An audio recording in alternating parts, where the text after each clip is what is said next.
I've come to the Koenigsegg factory in Sweden for an exclusive look around. I'm going to explore the inner workings of this secret facility with Christian von Koenigsegg. Together we'll uncover how his company's unusual history led to its most powerful car, the 2,300 horsepower Gemera. I'll even get to see a brand new engine being tested, and I'll learn what's next for Koenigsegg. But first, let's meet the man who started it all. I'm here with Christian von Koenigsegg, here at Koenigsegg in Ängelholm, Sweden. But I want to start off with how it all began, because back when you were 22, 1994, you found the company. I'm basically my final year at university. You're starting a hypercar company. You what? So I actually started my first company when I was 19, buying and selling plastic bags, ballpoint pens, frozen chicken, just trying to make some money so that I could build a car. 3 years later, when I was 22, I had made a little bit of money. So I started, and 2 years later, I had a driving prototype that still drives around today. He makes it sound like a fairy tale beginning, but the truth was very different. Christian nearly lost everything when a fire ripped through the first Koenigsegg factory, and just 2 weeks before the Geneva Motor Show. But despite this, his team managed to complete the first CC8S prototype in time for the event and relocate to a nearby Air Force hangar. This used to be home to Sweden's famous Ghost Squadron, which is where Koenigsegg gets its iconic motto from: the show must go on. But despite the rocky start, Christian did manage to save a few mementos from those early days, which he keeps in his office, and that's where we're headed next. This is the model I made back in 1994 when I started the company. The only reason why this exists is because it was lost in 1998 in the US, and then it was it came up on an eBay auction like 6-7 years ago, and then I bought it back for peanuts. But if it wouldn't have been lost and found, it wouldn't exist, because it would have been lost in the fire. Yes. So this is one of the few things I have from the early days. But Christian's love of cars goes back much further than that, and it comes from a place I'd never have guessed. So when I was about 6 years old, there was this stop-motion movie from Norway called Pinchcliffe Grand Prix about a bicycle repairman who built this car. So it's got a 12-liter engine in the front, it's got a rocket engine in the rear, 4-wheel drive, it runs on ethanol, and it races against Can-Ams and Porsches and Ferraris and wins the race. My father told me that when we went out of the theater, I told him that I want to be like that bicycle repairman when I grow up. I want to build a car like that. And Christian's dream is coming true with the new Gemera, which is the most powerful car Koenigsegg has ever made. And I was about to be one of the first people outside the company to see an actual production version being built. But as we walked over to the factory floor, Christian had an admission to make. I recently bought my first Koenigsegg a few years ago, because all the money I ever made, it was just put back in the company, because my dream was not to drive my own car or have my own car, it was to build cars. Yes. But eventually I could also afford to buy one. I bought a used one first. And that just shows like the commitment to the business. Everything is reinvested. Exactly. So this is the Jesco production line. So here you have 10 stations. We push the car forward a station every third day. So a little bit more than one car output per week on this line here. Over there you have what we call PDT, where we have test driving of the produced cars. So they're checking over the quality of them before they go to customers. Checklist and start them, and then we have wheel alignment here, and then it kind of cycles a few times, checklist, checks everything, tightens things, and then polish it up like it had never been driven, of course. As we worked our way down the production line towards the Gemera, I realised something. Most Koenigsegg owners will never see all the stunning details that go into their cars, and I think Christian might be missing a trick here. It's quite interesting actually looking at your cars, because when you look at the three big like hypercar makers, Bugatti, I think of Pagani, and I think of you guys, and you've all got like this slightly different approach. And I say Pagani is very much about like the design aesthetic. Sure. You see all the beauty and stuff. Of course. And you guys actually have like similar levels of beauty. You just hide a lot of it away. Yeah, it's underneath the skin. I mean, is that kind of Swedish? Is that a Swedish mentality? I guess it's just we're equally focused on everything, not only that. Maybe we're going to show it a little bit more in the future, because there's so much beauty hidden underneath. So this is interesting here. We've got a much more finished car, and I like this colour. It's beautiful. Wow. Our finish, we take no hostages. If you're used to looking at paint, you push your eye along that surface. There is no orange peel? There is no orange peel. We drive our painters insane with our I've just got a new Porsche. It's quite orange peely. Look at, I mean, this is a negatively curved surface. This is almost impossible. Positive are easy to make. Then we have this very particular Koenigsegg finish we call K&C. So if you run your hand up and down on this, you actually feel the fibers. So this is not only not lacquered, it's also wet sanded away the thin epoxy layer that comes from the production process that everyone else would keep. So it's the purest form of carbon fiber we can imagine. We do entire cars unpainted like this in Koenigsegg. And that obviously adds cost, doesn't it? Yeah, because it's the level of perfection and craftsmanship is insane.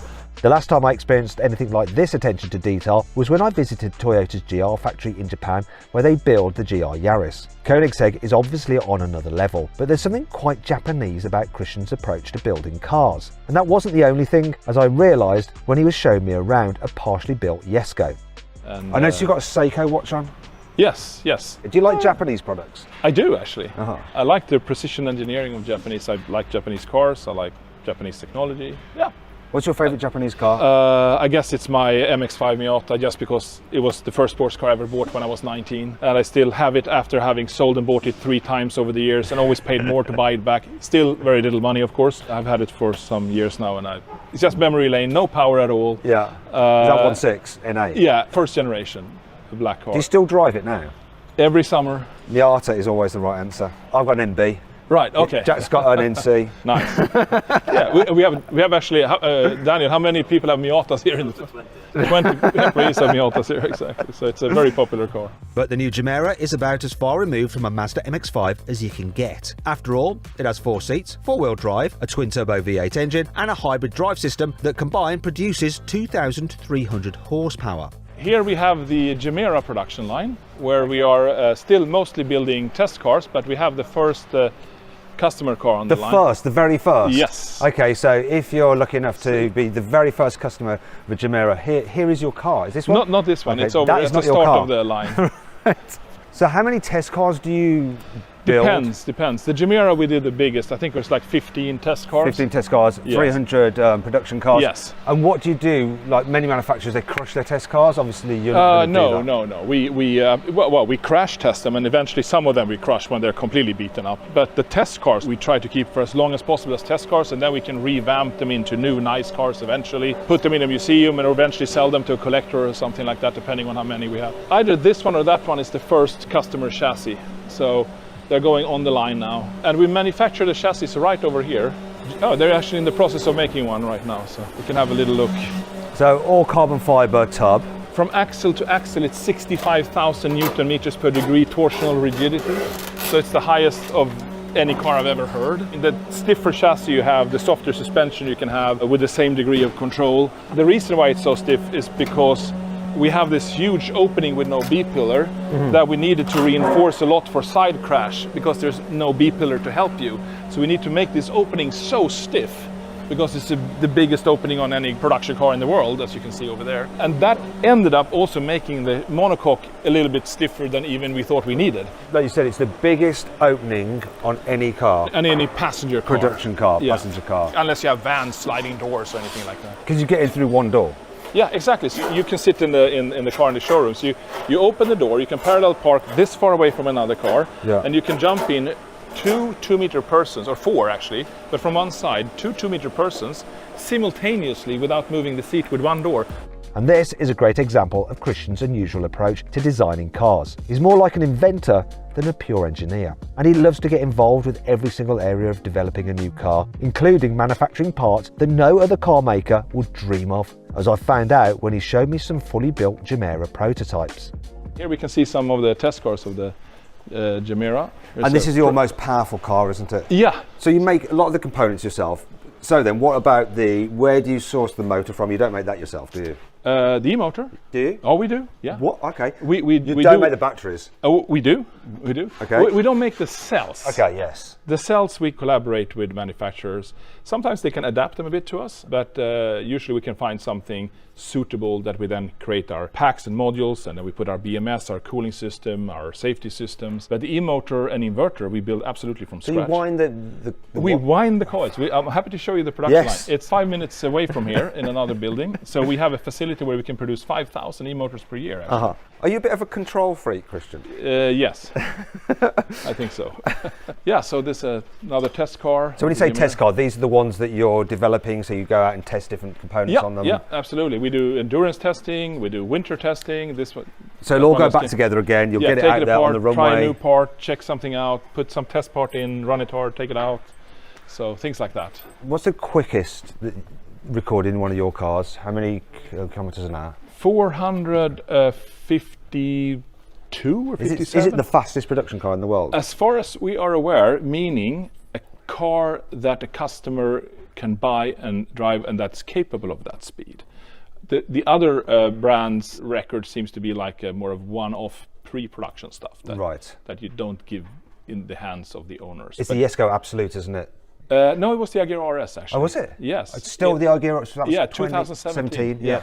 The Jesko Absolute we haven't proven the top speed of yet. Right, it's theoretical then. Yes. Okay. We are hoping to have a tire capable of doing this in the near future. So that's kind of the thing we're waiting for, to be able to prove how fast it can be. And this is why Koenigsegg keeps hold of so many prototypes like this Jesko Absolute. They're all being used to test new developments, which could be rolled out to customers months or even years after their cars have been delivered. But before we take a look at some of the incredible engineering that goes into these cars, I wanted to ask Christian some important questions. So Christian, out of all the cars you created, which is your favourite? Not necessarily in terms of outright performance, the one that means the most to you. I get that question quite a lot, and then I always start thinking about that car is nice like this and that, but I think it's very simple. The first one is absolutely not the best one and not the most beautiful or anything, but it was the impossible becoming possible that made everything else possible. So therefore I enjoy it the most. Which one do you actually own though? A CCR. A CCR. And a CC850. For me, CC850. Yeah. I just love the look of it because I love the look of the CC8. Yeah, the original, the OG. I love that. Attack or Absolute? From a beauty perspective, Absolute, and practical as well, since you can have luggage and it's a little bit more softly sprung. Around a track, of course, an Attack, more downforce, stiffer, and if you like to go to the track on the weekends and on the road on normal days, Attack is maybe better, but this is amazing on the track as well. It's more driftable because you have less downforce, it's more softly sprung, so it's super fun on a track. You can look like a drift hero with it. Obviously, the new Gemera hasn't been designed to hit 300 miles an hour like a Jesko Absolute, or smash lap records like a Jesko Attack. Instead, it's a technological flagship. It's basically Koenigsegg showing the world exactly what it's capable of. And one of the most unusual bits of tech developed for this car is the bizarre 3-cylinder engine that Christian wanted to show me. So where are we now? Now we're in hangar 4, which is one of our 2 prototype hangars, and in this corner of the hangar we have the free valve development department. Almost every internal combustion engine ever made uses a camshaft to control when the intake and exhaust valves open and close. But Koenigsegg has developed a new kind of engine that can independently control each valve using pneumatic, hydraulic and electromagnetic actuators. These can precisely control how much air enters the cylinder at any time, which means the valves themselves can replace the butterfly valves you get in traditional throttle bodies. And this means there's absolutely zero delay when you hit the accelerator. Free valve engines also have the potential to reduce emissions in a pretty unusual and quite violent way. We can turn the engine into a flamethrower at cold start with the help of the valve timing to heat up the catalytic converter like this. And 90% of the emissions from a combustion engine comes the first 20 seconds before the catalytic converter is warm. So if we can warm that up in 7 seconds instead of 20, you sort of half your emissions on a driving cycle. So here is a test rig, so you have the actuators up here. Yeah. So it's a 2-liter 3-cylinder with 600 horsepower. And I can see the valves in there.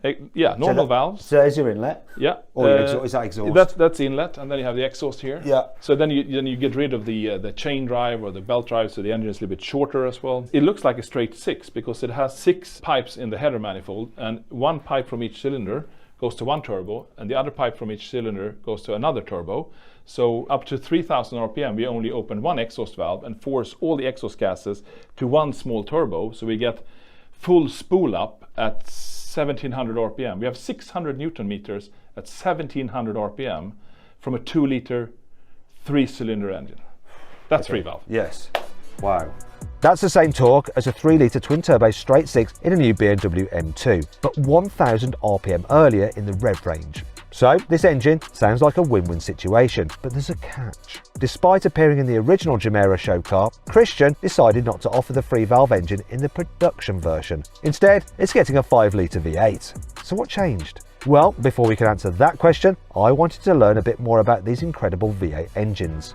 So your first car had a Ford engine, didn't it? Actually, the first car had an Audi engine. Oh, okay. The absolute first one. The CC? The CC, and we hoped to buy engines from Audi, and they said yes first, and then they said no after we built the car. And then I found another engine in Italy, a flat 12-cylinder boxer engine that we built the whole car around and put in. But then I realized this modular platform from Ford, overhead camshafts, modern. It was just a good starting point, I felt. Then we did our own connecting rods, pistons, camshafts, put supercharging on it, dry sumped it. So like maybe it was 40-50% Ford parts and the rest very custom. And we got out 655 horsepower, the first homologated one, and then up to 800, but that was it for that. So for the CCX, we started casting our own blocks and then our own heads, and then we moved on from there. So. And there's something special about it. Haven't you got the lightest crankshaft or something? We can have a look at it here. Yeah, that's correct. So this is flat plane? This is flat plane for the Jesko and Gemera. And then we have our pistons here. Got to show you the piston, because this is attention to detail. No one's going to see this, right? Literally no one is seeing that, apart from the engineer. And this conrod is quite special in its design. It's very lightweight compared to its strength. And if you look here, I don't know if it's a bit tiny text to read. Okay, so there's a little message on it. It's impossible to lead by following, therefore I am different. No one's seeing that, Christian? Apart from the engineer. So Koenigsegg is famous for doing things differently. How do you decide, yes, we'll do that one, no, that's harebrained, we're not going to do that one? And what things have you said no to? I think it's a quite a fluid process. It's like one thing leads to another with the Gemera. Like halfway down the development cycle of it, one engineer put the Jesko V8 in and it didn't fully fit, but I kind of walked past and said, hang on a second, how is that possible? That should not fit there. Oh, it kind of does and it kind of doesn't. So no, I can't unsee that. You know, what would that mean for the car? It's like, how is that even possible? And then we had developed the LST for the Jesko and started getting super fascinated of what a game changer that transmission was. And then, hang on a second, if we wrap this around and do this, we can make this most exciting car on planet Earth, and it happens to be a four-seater. We just cannot not do that, even though it means it will prolong the project a bit. But Christian didn't make this decision alone. First, he had to speak to everyone who bought a build slot for the Gemera to make sure they'd be happy getting a 5-litre V8 instead of a 2-litre 3-cylinder engine. And you know what? Almost all of them said yes. I wonder why. But even though the engine was almost fully developed at this point, Christian realised the entire layout had to be completely redesigned, or else the whole V8 Gemera project would be dead on arrival. Hey guys. Hello. So here we can see this is a Gemera Hot V engine. So the difference between the Gemera and the Jesko is that to squeeze in the V8 in the Gemera, we needed to make it narrower. So we could not have the exhaust on the side here. So we flipped everything around, made new heads and changed a lot of things and put the exhaust up top and then a different kind of flush intake on the side to squeeze it into the Gemera. So the new heads, new intake, new exhaust, new dry sump, new turbos, new intercoolers, new controller. But the actual combustion chamber process is very similar in timing. So fundamentally, combustion-wise, is very similar. So this is hooked up to the dynamometer there, which is... Yeah, this is an engine brake dynamometer, so we can brake up to 2,000 horsepower here. So. And what you're running this one on at the I don't know. What fuel is inside now? Currently run 95. 95. This is standard, so this is if you're filling up Just pump fuel. Yeah. And are you about to run it up? We're about to start. Yeah, cool. Timing is perfect. They want to see a graph. Can we get like a good old school dyno 95 octane graph. Yes, we can show something. It is cold, so we'd have to heat it up first. So let's see how it behaves, an actual real cold start. So that's the fans, the extraction fans? Yeah.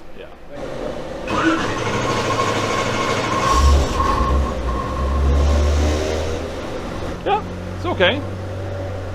But in the production car, it'll start much faster because you'll use the... Yeah, because, well, not only that, here you have a big weight in the dyno. On the Jesko and the Gemera, there is no flywheel, so boom, does this. Oh yeah, there's no flywheel? Yeah. And all the kind of funny sounds is these kind of pipes and exhaust here rattling a bit, so... So we're going to let it warm up, yeah. Then we're going to come back and we're going to plot a dyno graph to see how much power it's producing on normal 95 pump fuel. While we waited for that, I wanted to check out the workshops next door, which is where new prototype components are developed. And it's also where Christian's team is literally reinventing the wheel. So here we're coming into our carbon fiber department. This is where you test, you build up new parts. So what are they doing here, for instance? A hollow carbon fiber wheel. And this is part of a development, is it, rather than production? Yeah, let's ask. For which model is this? Which car? Yes. Am I allowed to say actually. It's a new one. Okay, yeah, no, you can't. Exactly. It turns out this new wheel design was for the Koenigsegg Sedan Spear. I got to check out this lighter, more powerful version of the Jesko Attack for myself a few months later at the official reveal. But when I was visiting the factory, the whole project was completely top secret. Yeah, luckily it's not easy to see what it looks like. It's a new wheel. But this is interesting. If we're allowed to show, we can blur it out if we need to. How you have your buck that you're working round, and then you're laying the carbon fibre layers on to produce the wheel. Then you'll take this metal bit out, obviously. Yes. How long does it take to make one of these? Probably 3 or 4 days. So you're working on this for 3 or 4 days, and you're basically using the carbon fibre sheets, which they're are pre-cut and marked here. You can see, so you have a certain order to put them in. And how often do you have to go back and like, oh, I laid that one a bit wrong? Pretty often. Really? Yeah. It's like, it's such a low tolerance, so it's like everything needs to be perfect. So all these pieces here are for that individual wheel? Correct. And the pieces already put on there, of course. So how many pieces in total make up a wheel? 650 individual carbon fiber pieces going into one wheel over around 3 days from one operator. So then you can count how many people we need to be to build our wheels. Yes. And you can see that this one piece is part of the spoke. So there's a few pieces for the spokes there. Look at that. And you can see the design of it there. And this is for a secret car that's not yet been revealed. We have a patent for this. We call it Air Core. So you can see this is a cutout of a Riviera wheel. It's not the same design, but that's basically how it's made. Same principle, exactly. So you see it's hollow inside here. Here you actually have the wheel nut. Yeah. So we clamp the wheel nut straight into the hollow carbon fiber, which was deemed to sort of be impossible before we did it. And in terms of like longevity of these wheels compared to like a magnesium wheel, you know, you hit a pothole or something like, how do they cope with that? Metal's kind of fatigued from every kind of input, whether you're getting close to the stress limit or not, while composite doesn't. So that's one thing. Secondly, through pre-testing and real-life testing, what we have noticed is that when you hit a pothole severe enough to dent your aluminium wheel to the point where all the air leaks out, nothing happens to this. So therefore, inherently safer. But high strength and looking cool aren't the only reasons why Christian developed these wheels. The biggest advantage they have over conventional alloy wheels is weight. We're talking about 4 kilos lighter per wheel, 16 kilos lighter car, but then it's unsprung. So that means that when you hit the bump, you go back to contact the ground quicker. So you can also have softer suspension as a result. But then you have the gyroscopics effect as well for steering. I mean, these are gyro spinning that counteracts steering feel. So less mass means better steering feel. On top of that, when you're accelerating, you have to spin up all this mass. It's a flywheel. And then when you push the brakes, you need to break down the energy in the flywheel. So you get, apart from the car being lighter, you get faster acceleration and shorter braking distance and better steering feel and more contact to the ground due to the less mass. So when people are like buying a sports car, and they might think, oh, I don't need magnesium wheel, I don't need carbon brakes, so I'm not taking it on track, Actually, the benefit will really benefit how the car feels to drive just in normal situations. Yes. I mean, it should be set up for it, of course. The positive impact of performance and sensory input is massive. So if you care about that, it's a high value. All these carbon fibre components have to be cured in massive heated chambers called autoclaves. These heat up the parts under high pressure, which makes them stronger, lighter, and gives them a better surface finish than a normal industrial oven. But this is where my tour of Christian's high-tech factory took a slightly unexpected turn. So, autoclaves. This one is kind of funny, you know. Autoclaves are in the car industry seen as like the holy grail of manufacturing and the pinnacle and aerospace and so on. This is a re-threading tractor tire autoclave from the 60s that we rebuilt and found in a scrapyard. You found it in a scrapyard? Yeah. Wow. To buy a new autoclave of this size, we have 3 of them in Spain. They're around like 400,000 euro. I think with the rebuild and the scrap everything, this was around 150,000 euro when we had no money back in the day, and it's just worked fine. But if you look here, let's see, 1974. Yes, look at this plaque. So it wasn't for carbon fibre, obviously, it was for melting rubber. Yeah, exactly. So it's like this super high tech. In reality, it's also very similar to something very rudimentary. I've already seen how Christian likes to engineer and build his own parts, often regardless of cost. But there are exceptions to this rule, because an old tractor tyre autoclave isn't the only piece of equipment he's repurposed over the years.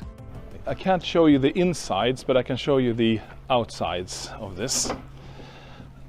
So this is our new US Viper system. So US? Yeah, with the CC850, we have a little bit lower glass than on previous car comparisons width. And there are regulations for the sweeping area of the windshield wiper. And we actually, for many, many years, there was one standard component we kept on using because it was so good.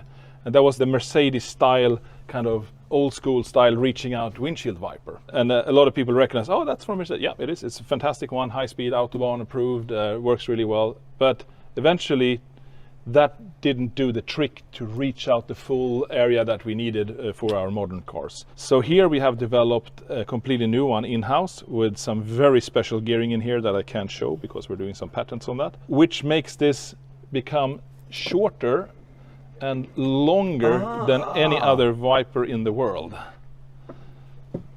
Right, yes, it reaches out to do the corners, a bit like your hand. You can see how far it reaches out. You see, that's crazy, this stretch from here to here. A thing you don't think about, but it's a pretty big undertaking to make it happen. To have this biggest ratio from short to long and make it swipe and be lightweight. But then we got word that the Gemera development engine was finally ready for its dyno run.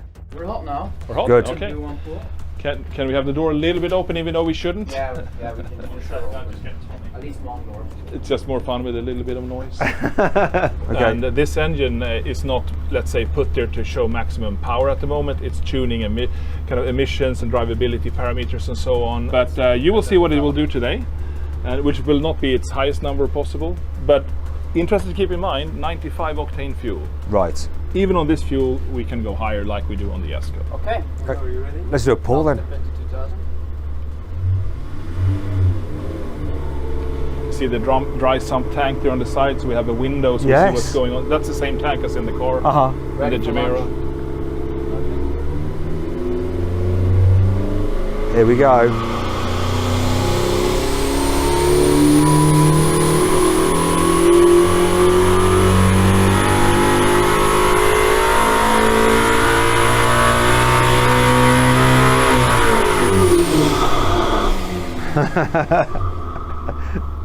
So that was a pull. I think it was over 1,000 horsepower. You can check. Yeah, this was about 1,050 horsepower. And that's on 95. 7.5. Yeah. So when you're running it fully, what do you anticipate it will do on 95?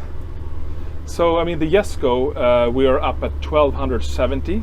So this has slightly smaller turbos, so which means the boost be a little bit earlier. So I would say over 1,200 at least. That's the target, yes. The orange one is our torque curve. So you're getting to peak torque about there. 1.5 RPM, we hit 1,100 Newton meters. And which is your power curve, this? So then the green one is the power curve. Okay. So here we hit 1,050 horsepower at 7.5. So we have a little bit more headroom, which we are still under development.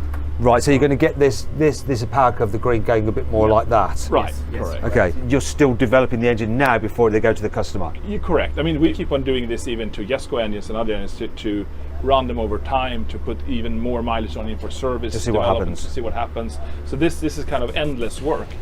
And this development doesn't just apply to Koenigsegg's V8 engines. Christian applies the same rigour to testing the electrical components in the brand new Gemera. However, these require a completely different type of dyno.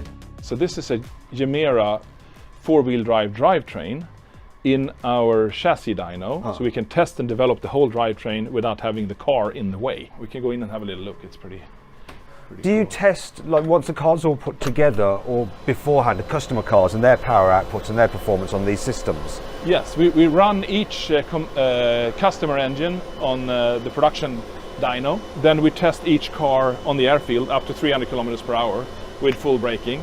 Like our competitors, they do the same, but we jokingly say we only deliver used cars. Yes. So that's a question for you. When you buy a new car, there's this running period, which is, there's one good thing about EVs, there's no real running period. You get Right. it, you can just enjoy it. If you've done like 300 kilometers an hour and you've tested it on the dyno, do you need to run the car in, or is it run in? If you really want to, you can just go for it, but recommend easing into it a bit for many reasons. Yeah, I would imagine that quite a lot of your customers are quite impatient.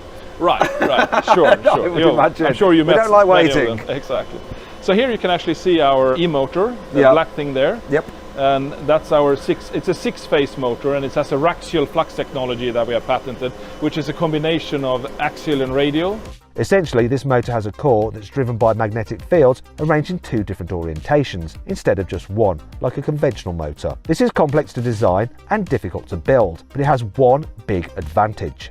The end result is that when we compare this motor to what we know is out there, we have the highest torque/power density for weight and size. So it allows you to have a lot of power in a smaller, lighter package. Because that is small. Yes. And how much horsepower is that delivering? That's 800 horsepower and 1250 newton meters of torque. In that little disc? In that little black disc there. And what's the weight of that? That's 39 kilos.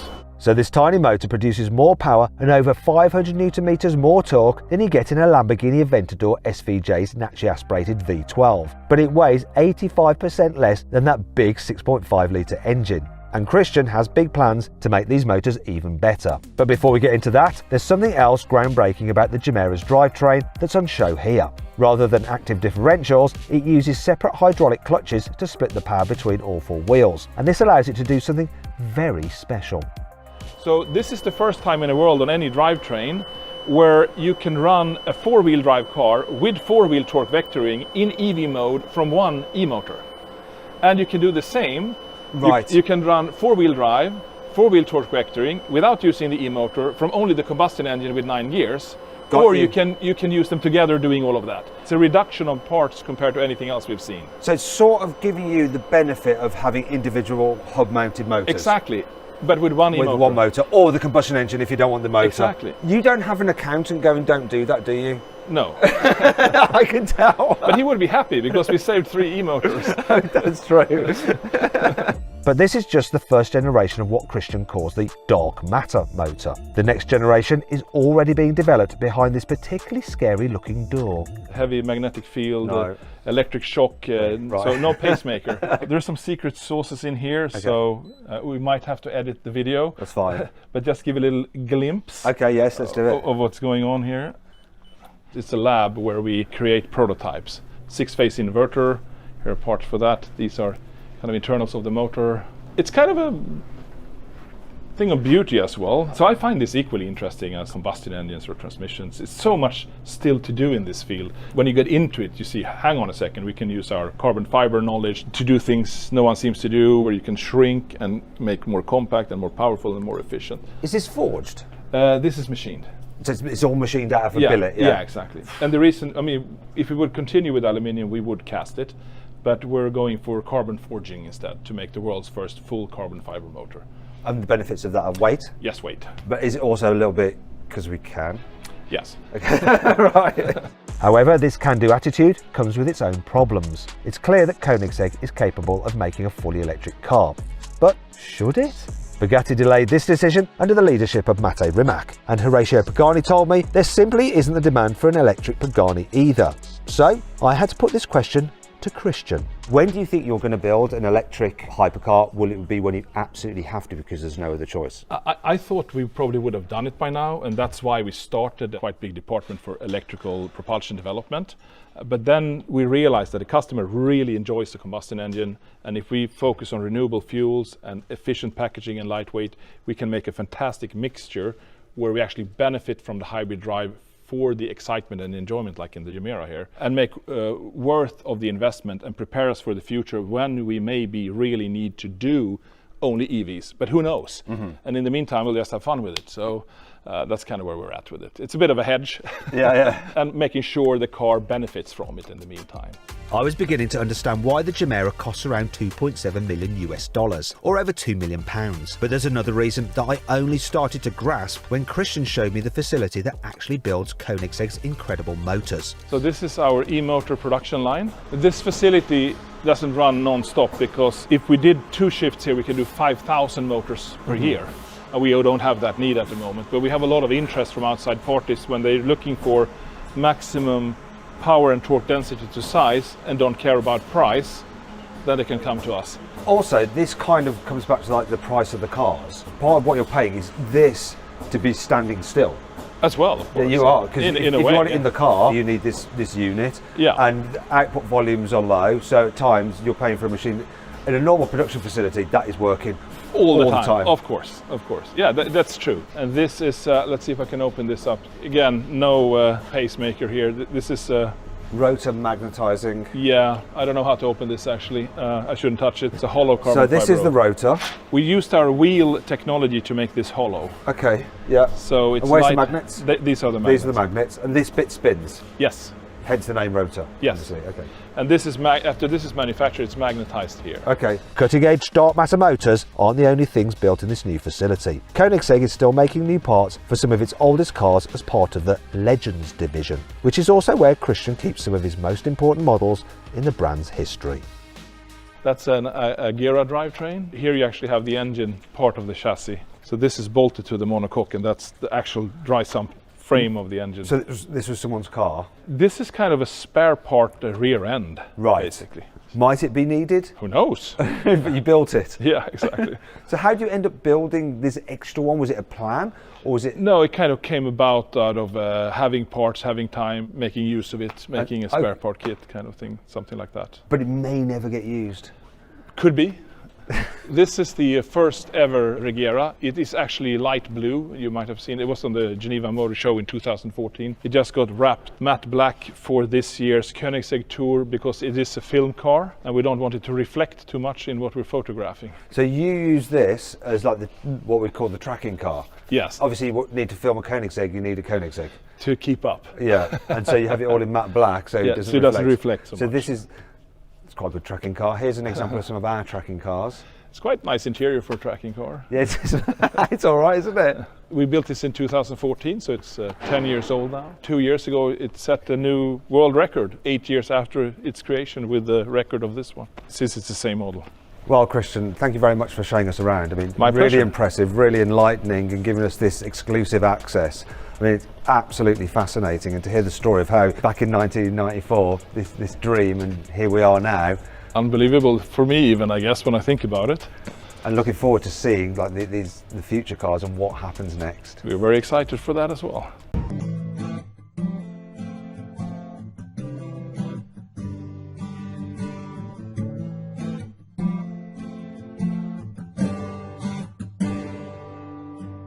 There at the first sight, I never believed.